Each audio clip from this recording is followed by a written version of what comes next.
Welcome learners, this is Dr. Prashant Trivedi and today we'll be discussing about a very important and crucial topic of economics, which is elasticity of demand.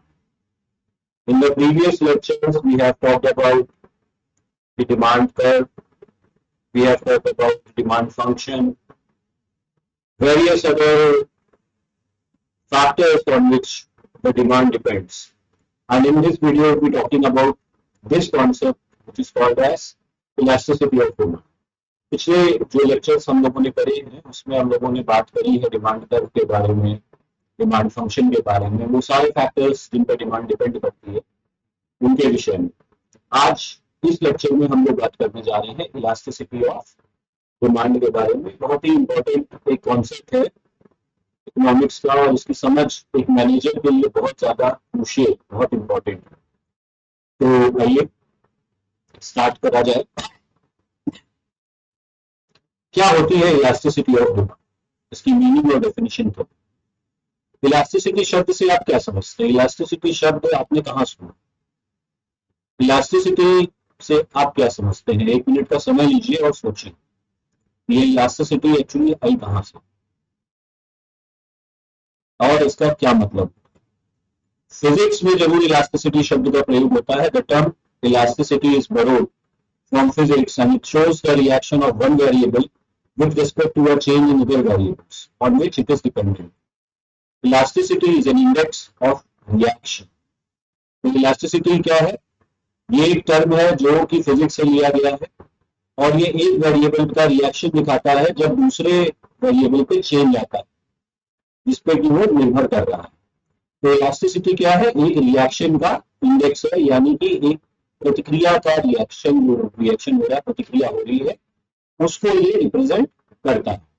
Economics में जो elasticity term है वो एक ratio relative changes का दो quantities है और ये कहता है कि एक वेरिएबल में चेंज आता है तो दूसरा वेरिएबल कितना रिस्पॉन्ड करता है। In economics the term elasticity refers to a ratio of the relative changes in two quantities.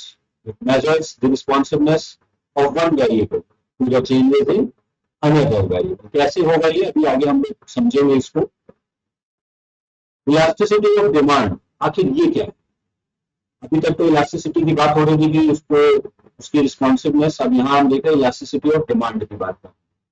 तो इलास्टिसिटी ऑफ डिमांड जो है वो जनरली हम उसे डिफाइन करते हैं कि it is the responsiveness or sensitiveness of demand to a given change in the price of a commodity.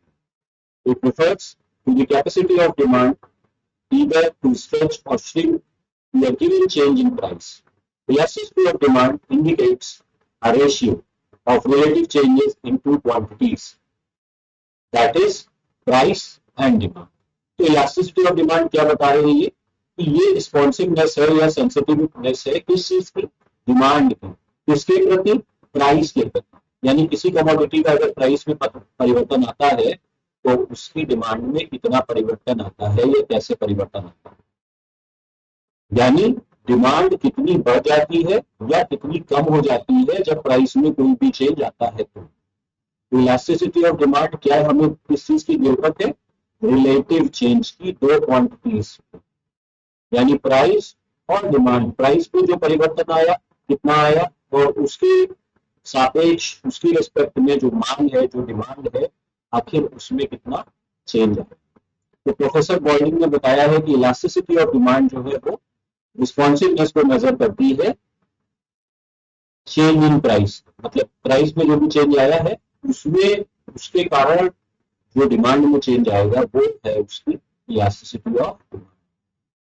Martial के वर्ड्स में अगर बात करी जाए, in other words of Marshall, the elasticity और responsiveness of demand in the market is great or small according to as the amount demanded much or little for a given falling price and diminishes much or little for a given rise in price। मतलब martial ने क्या बताया कि responsiveness है market में जब demand की, जब प्राइस में कोई परिवर्तन आता है, प्राइस कम होता है तो डिमांड बढ़ेगी और प्राइस बढ़ेगा तो डिमांड गिरेगी। उस चीज में तो कितना प्राइस बढ़ने पे कितनी डिमांड बढ़ेगी, कितना प्राइस कम होने पे कितनी रेट, इस चीज को जो है ये इलास्टिसिटी ऑफ डिमांड से हम लोग समझने की चेष्टा करते हैं।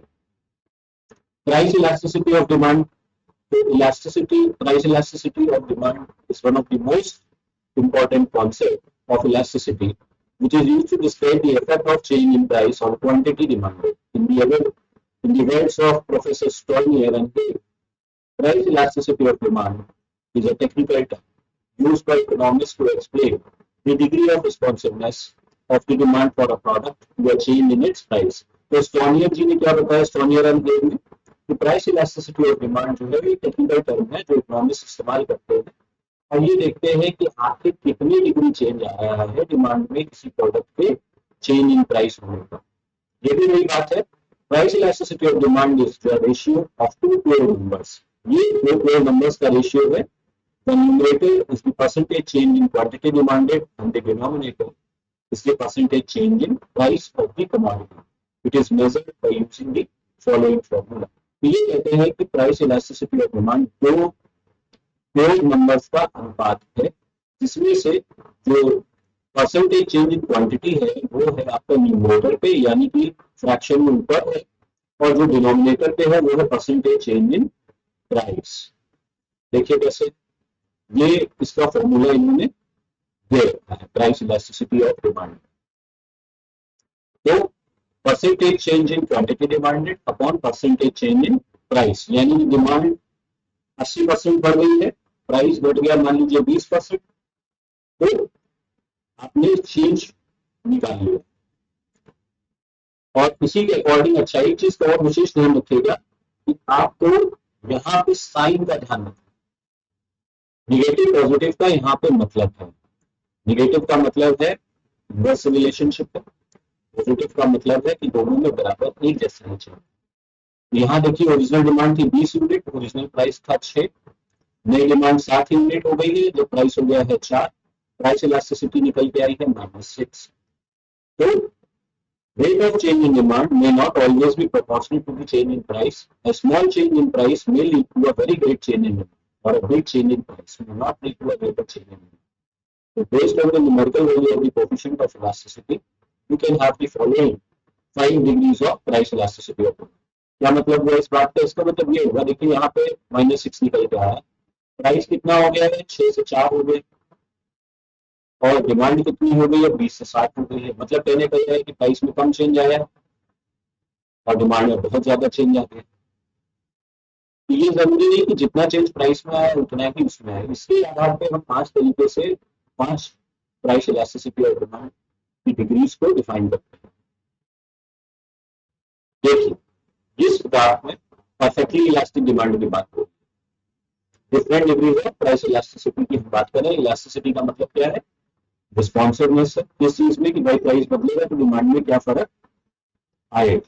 परफेक्टली इलास्टिक डिमांड, तो इस केस में ये कह रहे हैं कि जरा सा भी चेंज अगर आता है प्राइस में तो इनफाइनाइट चेंज आ जाता है डिमांड में। यानी कि यहाँ पे क्या हो रहा है, जो डिमांड कर्व है वो हॉरिजॉन्टल लाइन है और टुवर्ड्स पे पैरेलल, और न्यूमेरिकल कोएफिशिएंट जो परफेक्टली इलास्टिक डिमांड का है वो क्या है? इंफिनिटी।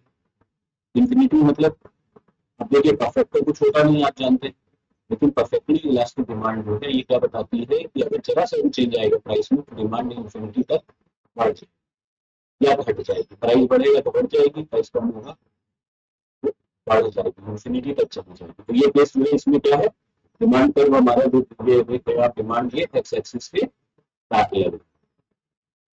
अब दूसरा केस देखो, परफेक्टली इनइलास्टिक डिमांड। यहाँ पे मतलब क्या हो रहा है कि प्राइस में कोई भी चेंज आएगा, डिमांड में चेंज 0 आ, इनइलास्टिक डिमांड मतलब response 0। Perfectly inelastic demand, in this case whatever may be the change in price, quantity demanded will remain perfectly constant. The demand curve is a vertical straight line and parallel to OY axis. Quantity demanded would be 10 units irrespective of price change from ₹10 to 2. तो numerical coefficient इसका क्या निकल के आया? 0। यानी elasticity of demand का मतलब ये है कि प्राइस में चेंज आए, प्राइस में चेंज ना आए, उसकी डिमांड में परिवर्तन यहाँ नहीं नोट किया जाए, नहीं है। ठीक है, relative elastic demand. Relative elastic demand तो यहाँ पे आप देखिए, थोड़ा सा इस ग्राफ को, फिगर को समझिए, इससे आप समझ पाएंगे। यहाँ पर हो रहा है कि जो परसेंटेज, जो चेंज प्राइस में वो कम है, क्वांटिटी में चेंज जो है ज्यादा, यानी कि इलास्टिसिटी जो है वो 1 से अधिक। तो प्राइस जो है देखिए P से P1 पे आ गया है, लेकिन क्वांटिटी Q से Q1 पे गई है। ठीक है, यानी जितना परसेंट चेंज प्राइस में आ रहा है, प्राइस में चेंज कम आ रहा है, परंतु क्वांटिटी डिमांडेड में चेंज ज्यादा।